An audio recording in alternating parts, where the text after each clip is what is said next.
Salud amigos, tripulantes de nuestra querida, contaminada y única nave espacial.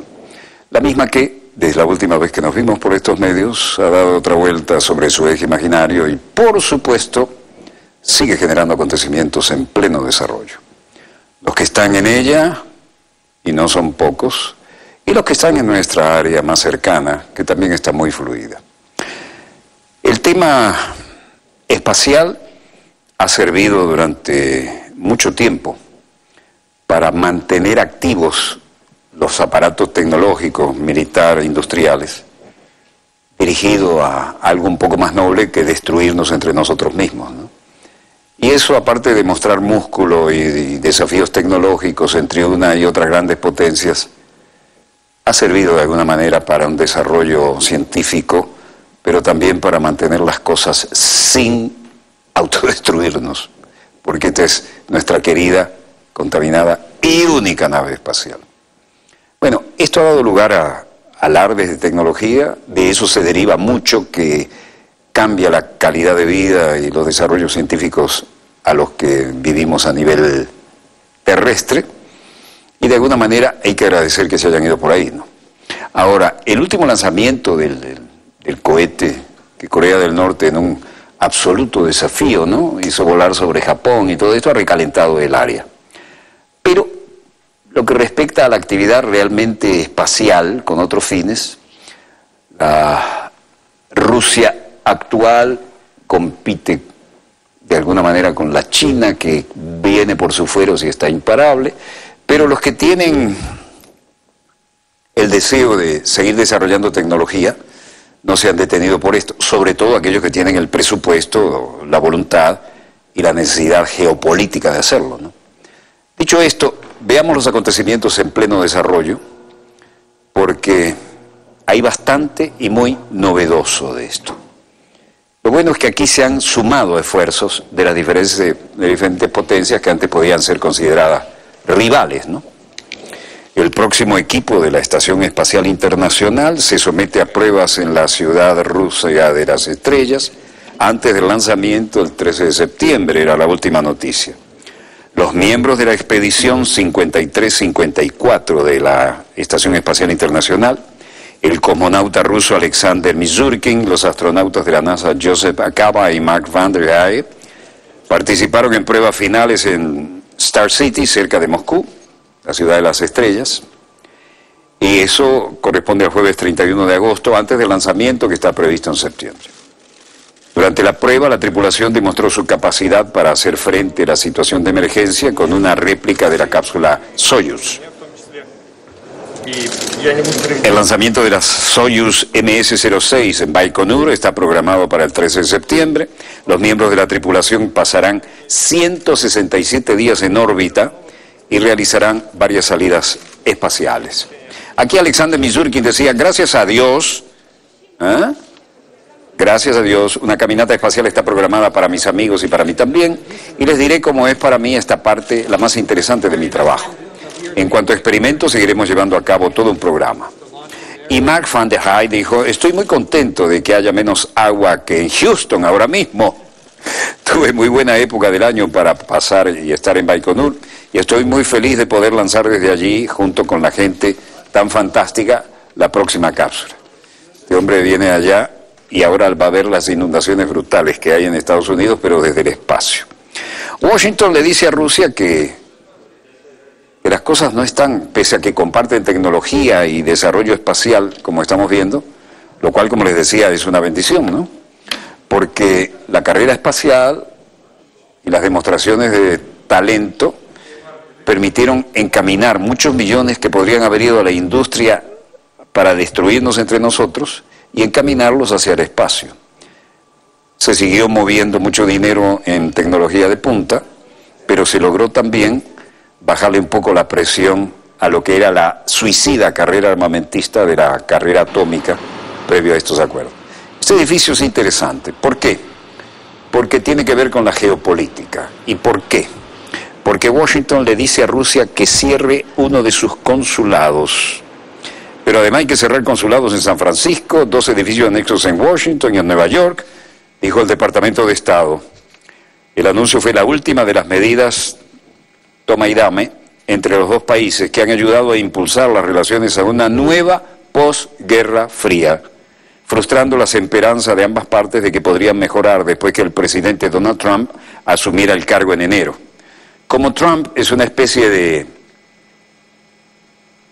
animal político, pero también un animal en una cristalería, desde que llegó está pateando los cristales, ¿no?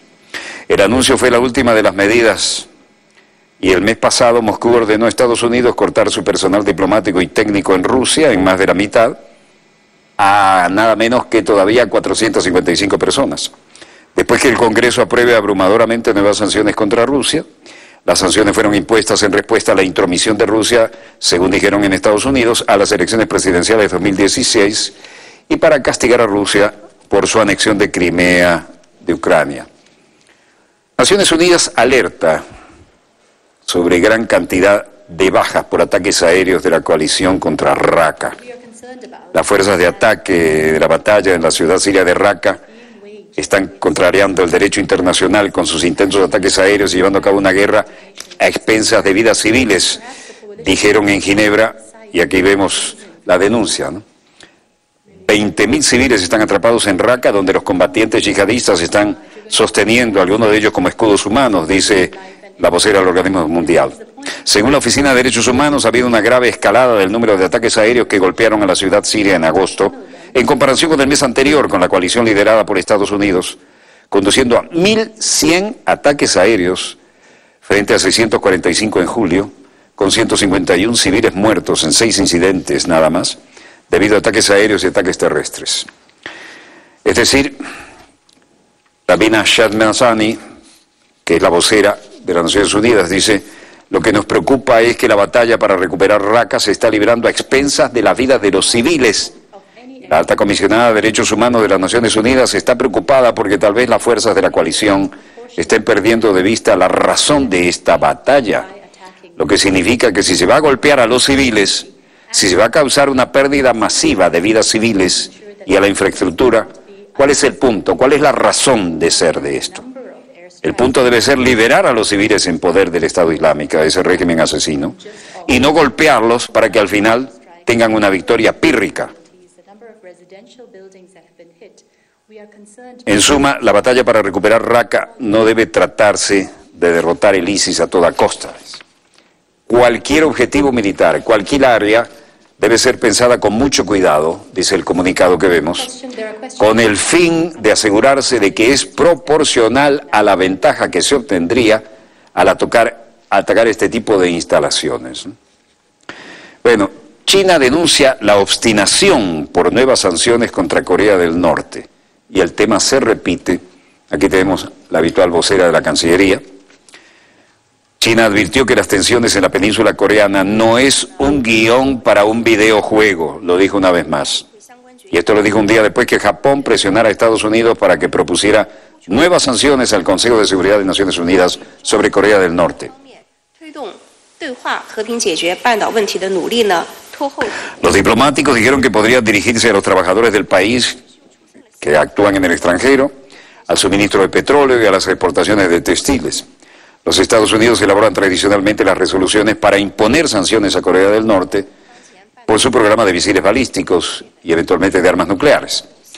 El Consejo de Seguridad condenó el escandaloso disparo del misil balístico de mediano alcance sobre Corea del Norte, pero amenazó con nuevas sanciones. Pyongyang dijo que el lanzamiento fue para contrarrestar las maniobras militares de alto nivel de Estados Unidos y Corea del Sur.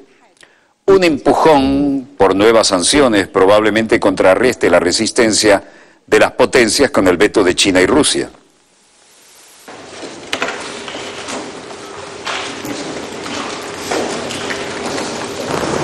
En todo caso, Hua Chunying dijo: creemos que es lamentable que algunos países ignoren de manera selectiva la demanda de las resoluciones del Consejo de Seguridad para avanzar en el diálogo y que insistan obstinadamente en la presión y las sanciones en la península.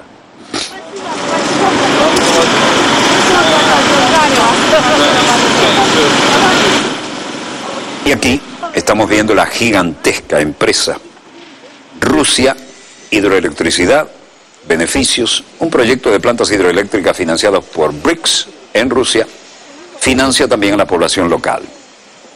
Proyecto de 50 megavatios de las centrales hidroeléctricas bajo el marco de BRICS beneficia a los residentes en la República de Karelia de Rusia.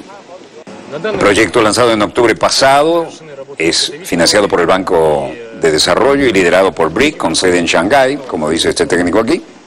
La inversión en el proyecto de las centrales hidroeléctricas es de 11.800 millones de rublos, unos 201.500 millones de dólares estadounidenses. Se espera que esté terminada muy rápido, en 2019. El proyecto incluye 2 pequeñas centrales hidroeléctricas, líneas de transmisión de 8.000 kilómetros y otras instalaciones eléctricas. Hemos terminado los trabajos de preparación y ahora estamos trabajando en la construcción de la estructura principal, los ductos para la segunda central eléctrica y estructuras de hormigón de retención del muro pronto se completarán. Mientras tanto, la instalación en las plantas y luego unidades generadoras de energía y toda la energía generada será enviada a la red eléctrica central, dijo Alexander Zurnev, ingeniero del proyecto. Orgulloso, joven, con una gran responsabilidad histórica, declara con orgullo, por supuesto. Las construcciones de las 2 centrales ocurrirán simultáneamente y alrededor de 4.000, en un principio 400 después, trabajadores especializados, en su mayoría residentes locales, están trabajando en el sitio. Nuestros salarios son muy buenos, tenemos muchas actividades de entrenamiento y de entretenimiento, tenemos hasta un gimnasio aquí, después del trabajo podemos ir a pescar. Básicamente las cosas están bastante bien aquí, dijo Alexander Eversov, uno de los trabajadores. Aparte de los puestos de trabajo, los ingresos fiscales y las oportunidades de negocios que trae este proyecto, las plantas también pueden resolver la escasez de energía en Karelia una vez terminado. En las situaciones actuales, el desarrollo del sector energético local, dijo, es nuestra máxima prioridad. En primer lugar es el desarrollo de la electricidad renovable y limpia y aumentar su proporción en la producción de energía, no solo en Karelia, sino en toda la red eléctrica en la región noreste. Bueno, hasta ahora las cosas van muy bien. El presidente Xi celebra la ceremonia de bienvenida para su homólogo de Tayikistán y el presidente de Tayikistán, Emomali Rahmon, antes de sus conversaciones el jueves en Beijing. Por supuesto, ceremonia oficial, himnos de los 2 países, y los 2 líderes pasaron revista a la Guardia de Honor. El presidente Rahmon está realizando esta visita de Estado a China por invitación del presidente Xi y asistirá al diálogo de mercados emergentes y países en desarrollo en Xiamen, una ciudad costera en la provincia oriental de Fujian.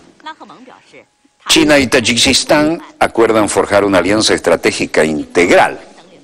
Y el presidente chino Xi Jinping sostuvo, como vemos, conversaciones con el presidente de Tayikistán, Emomali Rahmon, y acordó establecer una asociación estratégica muy amplia, más allá de lo que se esperaba.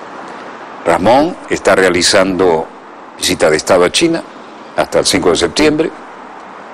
Vean esto, la entrada de la ciudad prohibida, las hermosísimas instalaciones con flores cuando es la estación. Esto queda frente a la plaza de Tiananmen, ¿no?, que es la plaza más grande del mundo. Y esto que están viendo es el Palacio del Pueblo. Y es el salón techado más grande del planeta. Unas fallas de origen acá, así que les contaré. Rahmon realiza la visita de Estado a China del 30 de agosto al 5 de septiembre a invitación de Xi. Durante su estancia en China asistirá al diálogo de mercados emergentes y países en desarrollo a celebrarse en Xiamen. Xiamen es una ciudad costera, ¿no?, en la provincia oriental de China de Fujian. Y además, el Congreso Nacional del Partido Comunista de China, 19º Congreso Nacional, será convocado para inaugurarse el 18 de octubre en Beijing. Hay mucho movimiento de la agenda internacional y de la local, ¿no? La sugerencia hecha por el Buró Político del Comité Central del Partido Comunista de China, en la reunión de jueves, será presentada a la 7ª sesión plenaria del Comité Central del Partido Comunista de China. Esto es recepción con gran banda y con todos los honores, pero nos llegó muy mal el sonido.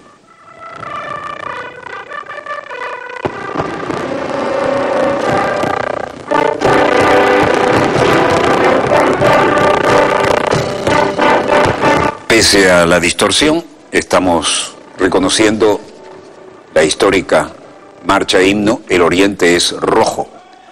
Y luego la espectacular parada es impresionante, todo exactamente de la misma estatura y con un orden cerrado que parece automático, ¿no? El gran paseo por la alfombra roja y luego las negociaciones bilaterales, ¿no? La reunión del Buró Político fue presidida por Xi Jinping, secretario general del Comité Central, por supuesto. Y el proceso histórico es unir y dirigir a la gente de todos los grupos étnicos para continuar y avanzar el socialismo con características propias de China, bajo el liderazgo del Comité Central, Xi Jinping, en el núcleo desde el 18º, ¿no? Congreso Nacional del Partido Comunista de China, partido comunista más grande del mundo. Por supuesto, se examina la situación internacional a fondo y la nacional. Se toman en cuenta las nuevas exigencias para el desarrollo del país, así como las nuevas expectativas de la gente, y esto se comparte también con la importante agenda y la importante comitiva del visitante. El Congreso es una reunión muy importante que va a celebrarse cuando China está luchando por su victoria final para lograr una sociedad moderadamente próspera de una manera general, y en un momento crítico para el desarrollo del socialismo con características propias del estilo chino. Esto no es solo el comunicado, es lo que realmente están llevando adelante desde la década del 80, por lo menos, cuando estuvimos por primera vez allá. Se mantendrá muy firme y bien izada la bandera del socialismo con características chinas, se guiarán con el marxismo-leninismo y el pensamiento de Mao Zedong, la teoría de Deng Xiaoping y el importante pensamiento de las tres representaciones, que es un punto doctrinario propio, y la perspectiva científica de desarrollo, llevando a cabo la esencia de Xi, una serie de conversaciones importantes y los nuevos conceptos, pensamientos y estrategias de gobernabilidad del Comité Central del Partido Comunista de China. El Congreso también pretende impulsar la confianza con el camino, la teoría, el sistema y la cultura del socialismo. Pero en este caso de la bilateral, China y Tayikistán se comprometen a vincular las estrategias de desarrollo de cada uno y profundizar la cooperación. La promesa se hizo en esta reunión entre el primer ministro chino Li Keqiang y el presidente tayiko Emomali Rahmon. Li dijo que China y Tayikistán son vecinos y amigos. El presidente Xi Jinping sostuvo conversaciones fructíferas con Rahmon y elevó el nivel de la relación bilateral, inyectando un nuevo impulso al desarrollo de la relación entre China y Tayikistán. China apoya a Tayikistán para seguir un camino de desarrollo que está en línea con su condición nacional y está dispuesto a profundizar la confianza política mutua, conectar el camino y el cinturón, el camino de la seda, ¿no? Iniciar con las estrategias del desarrollo de Tayikistán, profundizar la cooperación de capacidad en energía, infraestructura y otras áreas clave, y mejorar la conectividad en el tráfico, la comunicación en otros campos.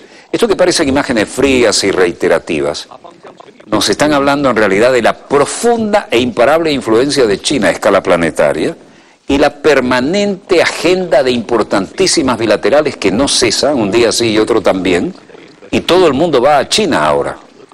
Rahmon dijo que Tayikistán y China son socios estratégicos, lo reiteró. La relación bilateral está mostrando un fuerte impulso y la cooperación en la economía y el comercio. Los intercambios entre gente y otros campos han obtenido un desarrollo considerable. Y en este sentido, los funcionarios chinos enumeran 7 logros financieros que se harán en la cumbre de Xiamen del BRICS. Se espera que la cumbre de BRICS tenga 7 logros importantes en el sector financiero. Las 5 naciones de BRICS fortalecerán aún más los intercambios y la coordinación en términos macroscópicos, incluyendo la aplicación de políticas fiscales y monetarias, la reforma estructural y todos los demás instrumentos de política a fin de reforzar el crecimiento económico de los propios países del BRICS y por supuesto de China, y además la relación con el mundo, ¿no? Impulsar el crecimiento económico de las 5 naciones, dijo Zhao Qiangu, director del Instituto de Economía y Finanzas Internacionales en el Ministerio de Hacienda de China, y además emitió un comunicado en la conferencia de prensa sobre la cooperación financiera en detalle. En segundo lugar, los países del BRIC profundizarán la cooperación en el marco del G20, dijo Xu.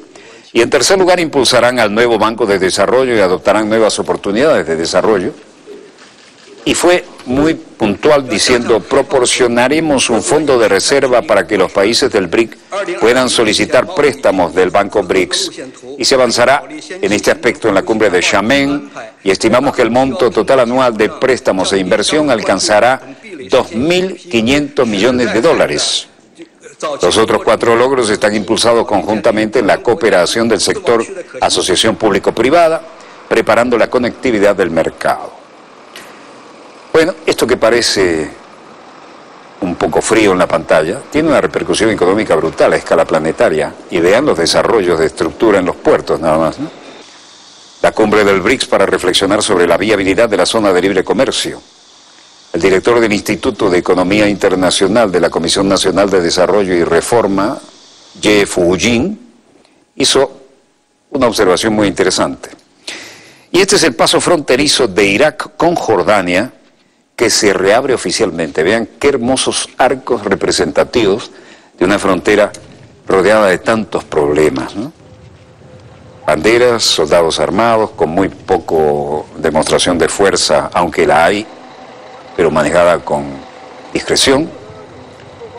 Bandera nacional de Jordania, banderas nacionales iraquíes, soldado jordano incluso con máscara, cuando son fuerzas especiales.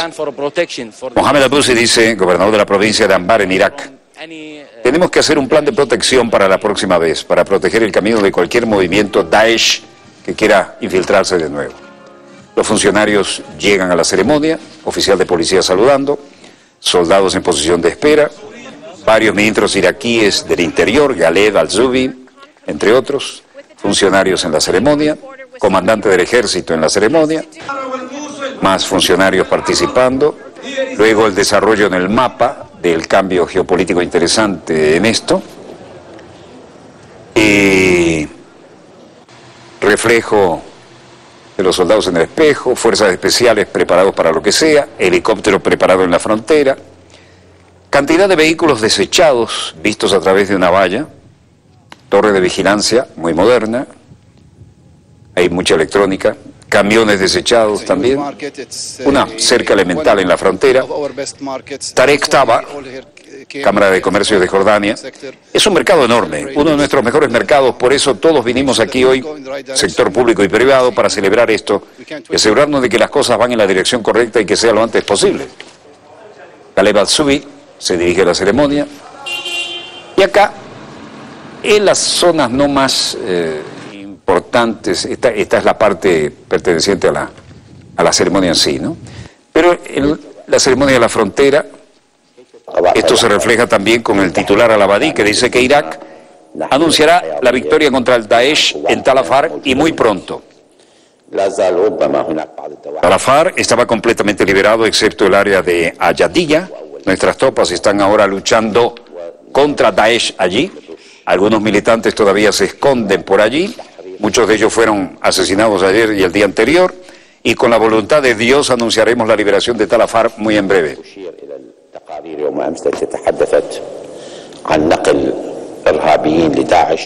A una pregunta dijo: me gustaría referirme a los informes sobre la transferencia de terrorismo de Kalamón al este de Siria, cerca de la frontera entre Irak y Siria. Este acto nos perturba y lo consideramos un abuso contra el pueblo iraquí. La frontera de Siria con Irak, esta situación en esa frontera es inaceptable. La historia de esto es que el primer ministro iraquí, Haider el-Abadi, dijo que Irak anunciará la victoria contra el Daesh en Tal Afar muy pronto. Y reafirmó que Irak aspira a destruir a Daesh porque no están dispuestos a otra solución que no sea esa. En la conferencia de prensa celebrada en Bagdad el martes, al-Abadi fustigó la transferencia de terroristas a las fronteras entre Irak y Siria. Esto representa una situación muy tensa y en dos países que tenían un estándar de vida magnífico y donde definitivamente aquí se está aplicando un plan maestro para cambiarle el mapa geopolítico al Medio Oriente, ¿no? Estos eran países que funcionaban perfectamente y con un gran estándar de vida. Y de pronto una reacción en cadena para que se destruyan entre sí. Bueno, ¿a quién puede interesar esto? Bueno, supongo que a Estados Unidos y su aliado privilegiado en el Medio Oriente, Israel, ¿no? Pero nadie de estos da la cara. Mientras tanto, estos cayeron en el juego y se matan entre ellos. Las fuerzas iraquíes que luchan para retomar la pequeña ciudad de Al-Ayadiyah, militantes saliendo de Tal Afar, atrincherados, diciendo que la pelea es varias veces peor que la batalla en la ciudad vieja de Mosul. Bueno, por lo menos en la ciudad vieja había donde esconderse y había sombra. Aquí es al rayo del sol. Cientos de combatientes endurecidos por las batallas estaban situados dentro de la mayoría de estas zonas. Y a cielo abierto la cosa es mucho más desagradable. Las tropas de gobierno iraquí capturaron Mosul del Estado Islámico en junio, pero solo después de 8 meses demolerlo con bombardeos en una guerra urbana. Esto naturalmente parece un paisaje repetido, no le agrada a nadie y nada bueno va a salir de aquí. Allá al fondo, ciudades que eran absolutamente prósperas, y esto que eran lugares donde se transitaba con la riqueza petrolera y con todos los intercambios comerciales, ahora solo ven caravanas militares camino a la destrucción.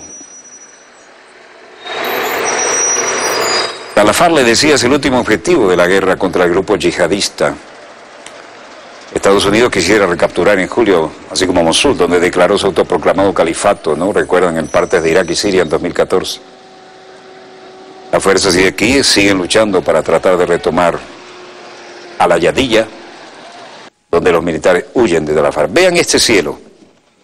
El huracán Harvey lleva a enormes pérdidas en la otrora próspera y tranquila Houston. La historia de Houston comenzó a rumiar las pérdidas cuando el agua comenzó a retroceder después de que el huracán Harvey, ahora convertido en depresión tropical, cambió de rumbo hacia el este. Houston, pilar de la industria del petróleo de los Estados Unidos, es el hogar de algunas de las principales refinerías de los países y ha sufrido enormemente con este tremendo huracán. Bueno, me informan que tenemos un pase al departamento de prensa de Venezolana de Televisión, así que adelante, colegas de prensa. Adelante, colegas de prensa, el pase que ustedes solicitaron está a la orden. Así es, buenas noches. A las 9:30 nos trasladamos al Palacio de Miraflores. Allí se encuentra nuestra compañera María Jiménez. María, te escuchamos. Buenas noches. Justamente a esta hora, cuando son las 9:32 de la noche, transmitimos desde acá, desde el Salón Simón Bolívar, en el Palacio de Miraflores, y es que a esta hora el presidente de la República Bolivariana de Venezuela, Nicolás Maduro Moro, sostiene un encuentro con representantes de la Asamblea Nacional Constituyente, específicamente quienes integran y representan la Comisión de Economía Diversificada y Productiva, una de las más de 20 comisiones que han sido designadas de la Asamblea Nacional Constituyente, que estarán tratando temas inherentes en el ámbito político, económico, seguridad y paz en el territorio nacional. Y es que recordemos que uno de los puntos principales que se ha planteado el presidente de la República Bolivariana de Venezuela, además de ganar la paz en el país durante estos primeros 30 meses de la instalación de la Asamblea Nacional Constituyente, el tema económico ha sido una de las principales demandas de la población venezolana, y ya lo había anunciado el jefe de Estado venezolano, que estará dando importantes anuncios al país en materia económica. Recordemos igualmente que en el contexto de Venezuela, en el que enfrenta unas sanciones económicas por parte del gobierno estadounidense, ha dicho también el Ejecutivo Nacional que Venezuela no está sola en este contexto. Rusia y China han manifestado su intención de trabajar conjuntamente en materia económica con nuestro país. Estos y otros temas se estarán evaluando en esta reunión de trabajo que se desarrolla a esta hora desde el Salón Simón Bolívar, y más adelante estaremos ampliando en otras emisiones estas y otras informaciones. Adelante. Agradecemos a nuestra compañera María Jiménez por la información. Reunión de trabajo que se realiza a esta hora con la Comisión de Economía Productiva y Diversificada desde el Palacio de Miraflores con el presidente de la República, Nicolás Maduro. Por lo pronto, continúen disfrutando de su programa Dossier. Compañeros de prensa, hablábamos de Houston, la gran e importante ciudad del sur de los Estados Unidos, y el dramático cambio que sufrió con la presencia del tremendo huracán que es noticia ahora, ¿no? Estas autopistas que están en todos sus canales normalmente llenas, bueno, Los pasos altos son los que tienen algo de tránsito, ¿no? Pero lo demás muestra la destrucción generada por ese tremendo huracán. Sobre este particular hay que informar que Houston ha comenzado ahora a evaluar las tremendas pérdidas después que el agua comenzó a retroceder como consecuencia del huracán Harvey, pero miren cómo está todavía en numerosas zonas, ¿no? El pilar de la industria del petróleo de los Estados Unidos, Houston, es el hogar de algunas de las grandes y principales refinerías del mundo, y el huracán ha obligado a cerrar varias de las plantas, incluyendo la refinería más grande del país en Port Arthur, eso desde el miércoles, y la segunda más grande en Baytown desde el lunes.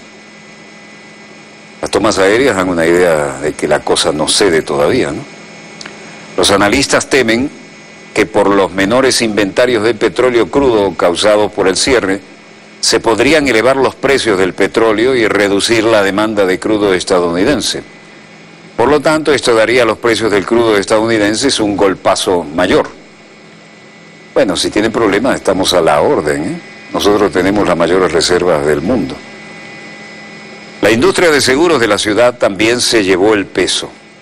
Todo el que estaba asegurado contra tormentas y huracanes, imagínense ahora, el dolor de cabeza que tienen las industrias de seguros, ¿no? Más de 500.000 automóviles inundados serán desechados y el trabajo de reparación masiva se debe hacer en alrededor de 50.000 casas como mínimo, que fueron totalmente cubiertas por las aguas hace unos días. Las compañías de seguro podrían tomar hasta varios meses para llegar a manejar un acuerdo, y mientras tanto sufren una caída en los precios de las acciones en picada. Los inventarios de crudo estadounidenses cayeron de 5,4 millones de barriles en la semana del 25 de agosto a 457,8 millones y un 7,6% por debajo del nivel registrado en la misma semana del año pasado, según datos publicados por la Administración de Información de Energía. Vean las carreteras que desaparecieron, los puentes que se cayeron, las maravillosas zonas de áreas verdes en las que la gente salía a pasear, a hacer camping, algún que otro tirito de cacería. Todo esto se ha transformado en una pesadilla, pero además no es solo el agua, es las millones de toneladas de lodo que traen consigo. Harvey llegó a tierra en las zonas costeras de Texas el viernes por la noche como un huracán de categoría 4. Desde entonces se ha ido degradando hasta llegar al nivel de tormenta tropical. Pero la gigantesca cantidad de lluvia que desencadenó ha causado tremendas inundaciones, jamás vistas en Houston, en la parte baja ni hablar. Y es la cuarta ciudad más poblada de los Estados Unidos, ¿no? Harvey ha roto el récord de precipitaciones de una tormenta ciclónica en el continente, es decir, en el Estados Unidos continental, ¿no?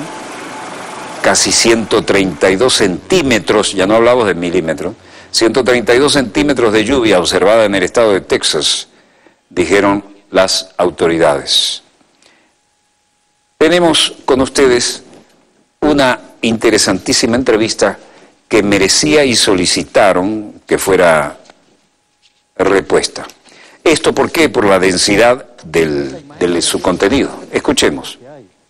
También tenemos que mirar la velocidad de la información, pero no se ponen a plantearse. Por ejemplo, dime una cosa, ¿cómo es posible que se esté repitiendo la misma información o los mismos hechos de otras partes en el mundo, sobre todo en Europa del Este, en Siria, en Libia? Lo que se está pasando en Venezuela, estas formas de pelea, de agresión y de manipulación, eso ya pasó en otros países. Y como un periodista, explícame, Walter, ¿cómo es posible de que un periodista no diga por qué es lo mismo, por qué se parecen tanto? ¿Y por qué, por ejemplo, el caso de Irak, nos metieron semejante mentiras y nosotros seguimos creyendo en Estados Unidos? Yo no lo puedo entender. Eso es algo que yo no puedo entender. Ya estaba tocando el micrófono. ¿Por qué, si nos mintieron en el caso de Irak, que ha sido tan burdo, que nos dimos cuenta, bueno, uno ya más o menos lo dudaba, de las famosas armas de destrucción masiva. Nos dimos cuenta que nos mintieron ahí, nos dimos cuenta más o menos de las mentiras en Libia y de tantas otras partes. Seguimos creyendo en Estados Unidos. Bueno, nosotros no, ellos. Hernando Calvo Ospina significa todo un currículum. Cuéntame eso de que Estados Unidos metió la mano. Sí, yo les debo agradecer a ellos que me volvieron un poquito público justo el 19 de abril del 2009.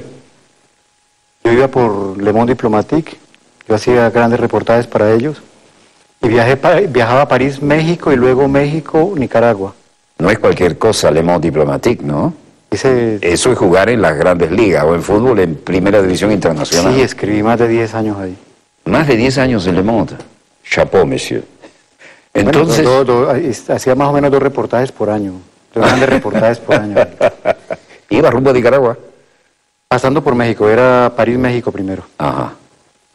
Y faltando 1 hora para llegar a Estados Unidos, no, llegar al espacio de Estados Unidos, el piloto mandó a todo el mundo a sentar, dijo que las autoridades estadounidenses prohibían el sobrevuelo de la nave porque a su interior había una persona que era un peligro para la seguridad nacional de Estados Unidos. ¿Qué tal? 2009. 2009. Vuelvo aquí con esto, me gusta mucho recordar esto porque pasó algo que hablamos ahora acerca de la manipulación de los medios. Mira, yo puedo hacer aquí, mañana, en cualquier lugar, un discurso sobre la manipulación de los medios. Hagamos. Y decirle a la gente cómo no se deben de dejar manipular de los medios, bla, bla, bla, bla, blum, blum. Y ese día me dio una tremenda vergüenza conmigo, porque cuando pasa esto, el piloto, yo hice lo que creo que casi todo el mundo hizo en el avión. Mirar al de al lado. Mirar quién tenía barba y quién tenía la famosa vestido blanco, o sea, un musulmán. El estereotipo. Un terrorista. Lógico, yo lo hice. El avión tuvo que bajar hasta aquí, hasta San Martín, hasta Fort-de-France, esta colonia francesa. Tanquearon el avión y el avión arrancó para entrar por el sur. Martinica. Por México. Para entrar por el sur. Cuando el avión llegó a la altura que tenía que llegar, vino el copiloto, me invitó a que fuera a la parte de atrás del avión y me dijo: señor Calvo, usted es el responsable del desvío del avión. Yo me quedé mirando y le dije una sola pregunta: ¿usted cree que yo soy terrorista? Y me dijo: no, y en París dijeron que tampoco. ¿Qué histeria es esa? Bueno, llegué a México, me detuvieron, me dijeron que era por orden de la CIA y el Departamento de Estado que me detenían, pero que México no tenía nada contra mí. Fueron muy decentes conmigo. No fue un interrogatorio el que me hicieron, fue una charla con 2 oficiales y luego me dejaron ir. La cuestión fue, eso fue un sábado, el domingo yo estaba en toda la prensa en Francia. No existía un solo medio que no retomara eso. Era la primera vez que le sucedía a un avión de Air France, que lo desviaran porque había un peligro para los Estados Unidos. Eso fue un escándalo total y ellos fueron, muy amablemente me dieron la posibilidad de que yo fuera un poco conocido de esa manera. No ha sido agradable porque tener ese estigma de que tú estás en la lista de terroristas de Estados Unidos no es fácil. ¿Cómo te cambia la vida eso? Materia de visas, trasladarte para tu trabajo como comunicador. Al comienzo había que tener un poco de cuidado y sobre todo porque estaba también el problema con esta señora Ingrid Betancourt, que también ya había salido o no había salido. Pero además estuve un poco metido en este problema con la señora Betancourt de manera indirecta. ¿Por qué? Porque se decían que yo hacía parte de las FARC. Y muchas veces en las recepciones, que además me encanta ir a las recepciones de la pequeña burguesía en Francia, toman buena champaña. Sí, mire si me... Entonces, por ejemplo, o en las recepciones de la izquierda, y había gente muy agresiva hacia mí, que me decía: ¿y ustedes cuándo van a soltar a Ingrid Betancourt? Yo le decía: mire, yo anoche no dormí con la dirigencia de las FARC, pero esta noche duermo con ellos y les cuento mañana. Pero hubo mucha tensión, mucha agresividad. Y cuando pasó lo del avión, Me pasó como le está pasando hoy a Venezuela y como le pasó a Cuba cuando llegaron las vacas flacas. Los amigos se fueron. Ahí estamos llegando al tema, porque nos viene la que los hermanos cubanos ya han pasado y han generado anticuerpos, pero aquí no tenemos esos anticuerpos todavía, creo que va a haber que fabricarlos. Cuéntanos, la experiencia es intransferible, pero cuéntanos cómo ha sido. De la experiencia después del... No, esa sensación de estar señalado, porque ahora Estados Unidos dice que hay una fórmula que no es juguete. Dijeron, los Estados Unidos, este loco de Trump declara que somos un peligro claro e inminente. Eso no es juguete. No, A clear and present danger es una marca de fábrica, indeleble. Es un marco legal que significa esto justifica una guerra. Sí. Y esto no es juguete, yo lo he dicho varias veces, pero aquí no parece que no le ha entrado en el disco duro. Cuando Estados Unidos te dices, tú eres a clear and present danger, un claro y presente peligro, no es que es una frase para inspirada, es porque necesitan entrar en el marco legal para dejar el presidente listo para una acción. Exactamente. Cuéntanos de eso. Mira, lo primero y lo más doloroso fue que muchos amigos comenzaron a no llamarme, a no contestarme el teléfono. Eso fue como lo más doloroso. Lo primero, lo que uno creía que iban a estar con uno. Pero otra gente se acercó. Te volviste radioactivo. Eso también es cierto. Lo que está pasando con Venezuela ahora. Correcto.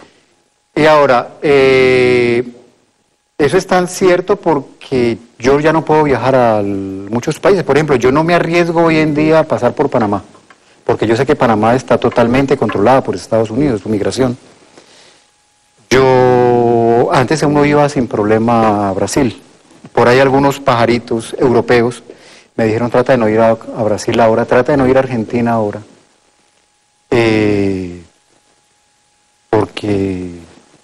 Porque tú estás dentro de esa lista y esas informaciones circulan. Tengo que decir que la seguridad francesa se comportó bien y los políticos se comportaron bien y dentro de lo que realmente les corresponde, ¿no? Si existieron, por ejemplo, durante el problema de la señora de Tancur, existieron problemas de seguridad. Siempre nos faltan locos, como ustedes lo están viendo ahora, que lo gritan a uno, lo insultan. Pero es real, cuando tú tienes esa marca encima, se siente realmente. O sea, para mí no es fácil muchas veces pasar por muchos aeropuertos. Estás en esa lista. Y tú sabes el poder que tiene Estados Unidos. Ahora, yo digo, entre serio y broma, que si hay algo que me encanta de Estados Unidos es que cuando ellos te dicen, te voy a pegar, te pegan. Ellos no se ponen, no es como la diplomacia europea. La diplomacia europea te abraza, te dice, no, con nosotros no son golpes, tú te descuidas, te pegan, porque te van a pegar. Pero no estás preparado para que te peguen. Con Estados Unidos sí. Y lo que tú dices es muy cierto. Era, volviendo a la pregunta que yo te hacía, es, explícame cómo los periodistas, cómo los intelectuales, la gente que conoce, que criticamos a lo que se llama el imperialismo de Estados Unidos, todavía dudamos de que lo que dijo Estados Unidos sobre Venezuela no se va a cumplir. Si ya lo cumplieron en todas partes, donde ellos dijeron nos vamos a meter, se meten. O ellos dijeron vamos a pegar a un país, le pegan. Y sobre todo cuando hay recursos estratégicos. Y en el caso de Venezuela tiene todo. La desgracia de un país pobre es tener riquezas. Esa es la mayor desgracia que tienen. Porque parece que nosotros no tenemos derechos, nuestras tierras, de ser dueños de lo nuestro. Y el gran pecado de Chávez, pecado entre comillas, fue haberle dicho, el petróleo es venezolano y es para los venezolanos. Eso fue Venezuela, echarse todos los enemigos del mundo encima. Y no cualquier enemigo, son los poderosos Estados Unidos allá. Entonces, además, fuimos los creadores de la OPEP. Y eso ninguna compañía, ninguna de las 5 hermanas lo perdona. Porque organizamos el cotarro de manera que fueran unidos a defender los precios del petróleo de acuerdo al productor, no tanto como al comprador como era antes, ¿no? Exactamente. Eso no nos lo perdona. No, pero yo creo que ustedes han cometido muchos pecados, muchísimos, muchísimos. El Alca se vino abajo. Ustedes, eso es terrible. Yo no entiendo. Mira, yo creo que, permíteme que yo hable una cuestión que me gusta recordarle a los venezolanos, porque es que lo que está pasando en Venezuela ahora es muy delicado.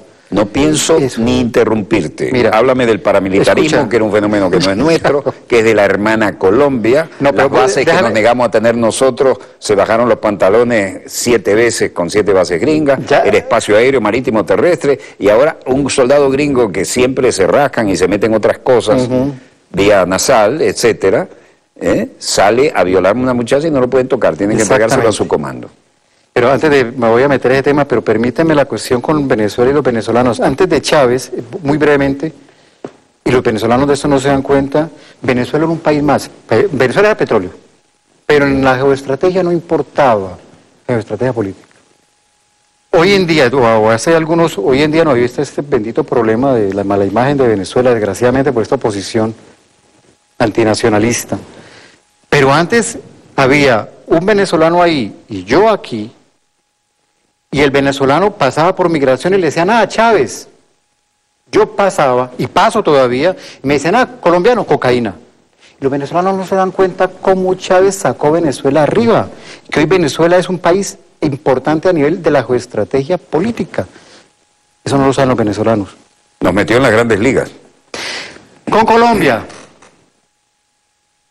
Mira, el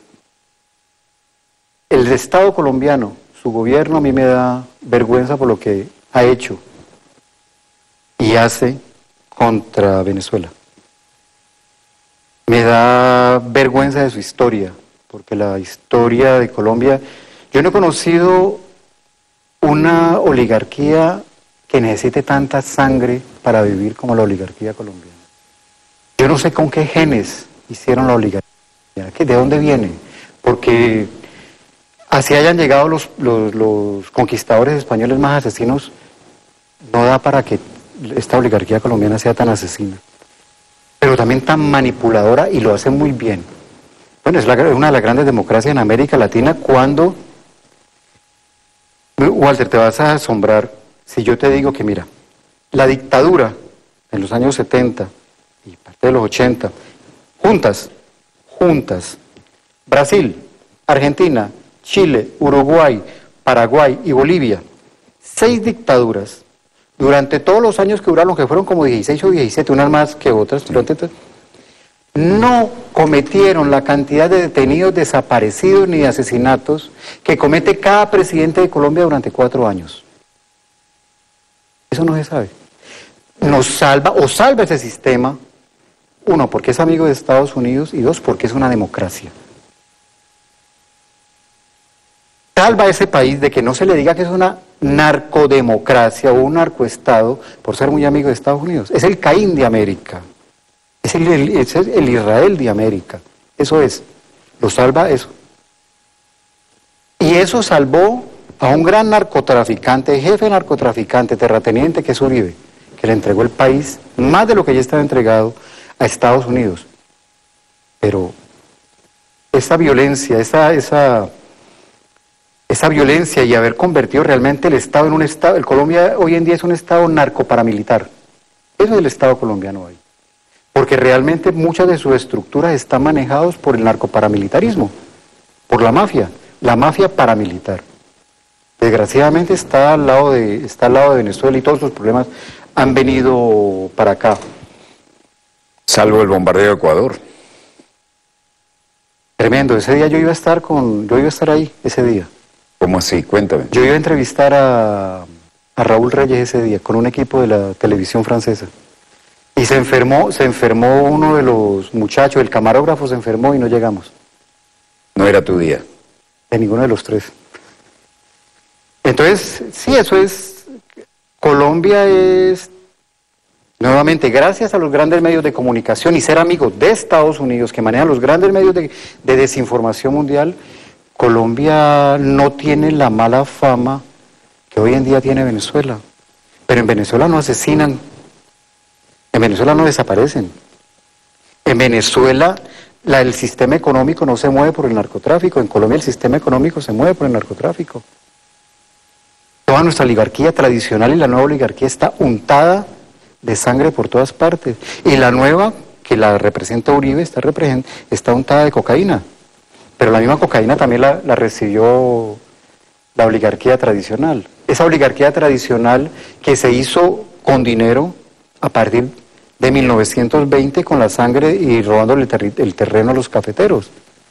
Colombia se hizo grande, o se hizo famosa con el café, con el auge del café en 1920, y llegó, uno de esos fueron la familia Santos. La familia Santos, el dinero comenzó a hacer dinero asesinando cafeteros, robándole el terreno a los cafeteros. Hoy son parte de la oligarquía tradicional, la oligarquía rancia, que tiene sus diferencias de forma con la oligarquía, con la nueva oligarquía, que es la oligarquía narcoparamilitar. Cambio de estilo y de procedimientos. Pero la casa es la misma. Desgraciadamente ustedes tienen ese problema ahí al lado, y el paramilitarismo está en toda la franja de la frontera. Ahí están. Y está pasando algo.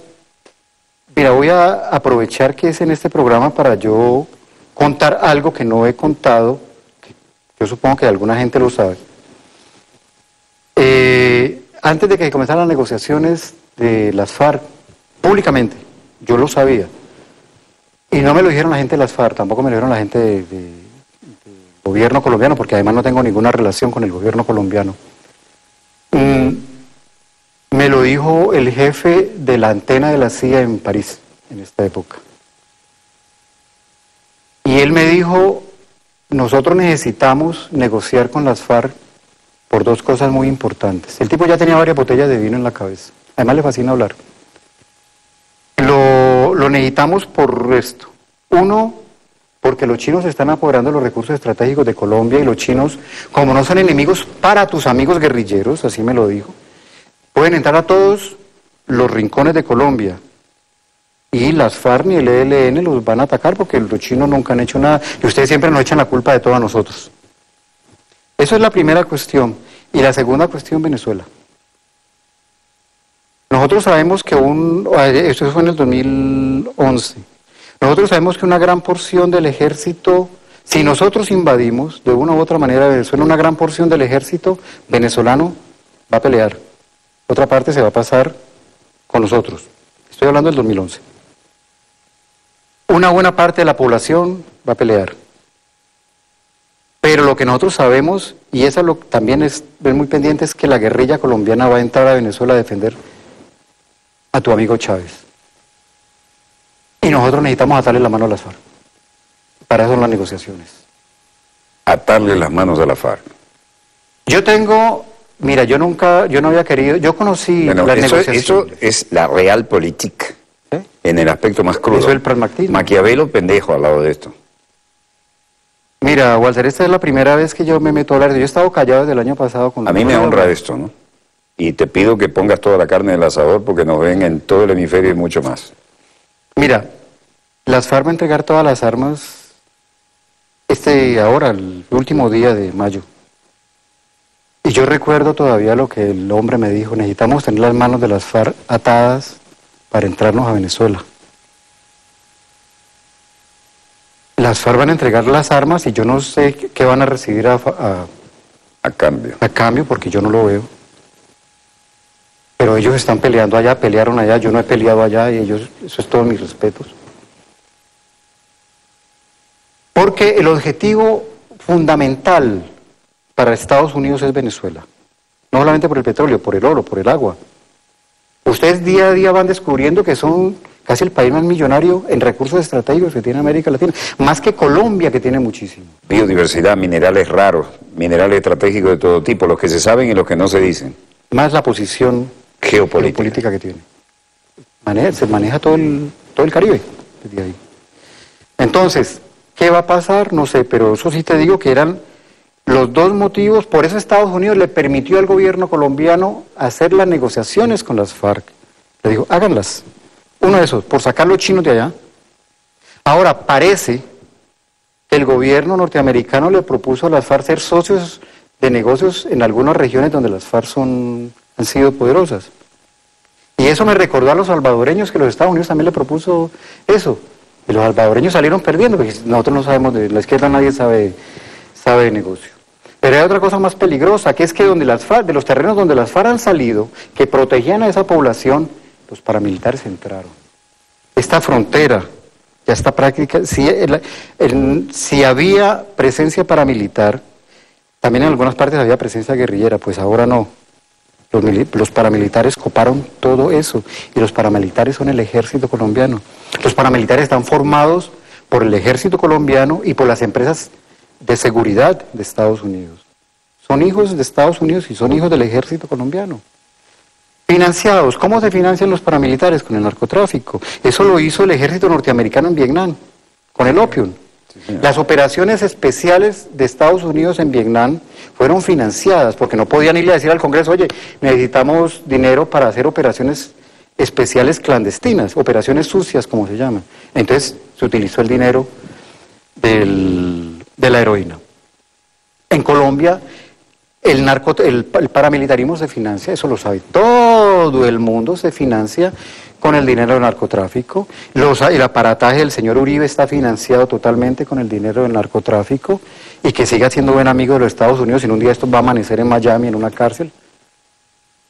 Pero tristemente eso es Colombia. Y Uribe, el doctor Barito, en este libro Amando a Pablo, odiando a Escobar, dicen que si no fuera por él, que tuvo un cargo en la Dirección de Aeronáutica Civil, y lo primero que hizo en cuanto lo nombraron fue adjudicar pistas privadas que eran para el narcotráfico, el gran papá del capo de la droga decía, si no es por esto, tendríamos que haber llevado la droga a nado, a Miami, ¿no? Si no fuera por ese bendito compañerito que nos permitió tener las pistas privadas. Sí, Pablo Escobar le debe mucho a él. Cuéntanos esta dama, parece que estaba en una intercambio, dijo, después que disfrutó de todo aquello y fue llevada en aires de millones por el capo de la droga, Estados Unidos le fabrica una identidad falsa y se la lleva, y ella canta como Pavarotti, ¿no? ¿Qué pasó ahí?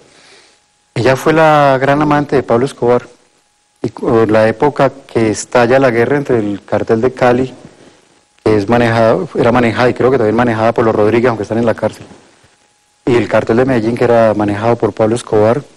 Ella era la amante de Pablo Escobar, pero también fue la amante del gran capo del cartel de Cali, y por eso también se incendió un poquitico más la guerra. O sea que ella tenía información de ambos lados. Además ella lo dice. Tremenda Matajari, ¿no?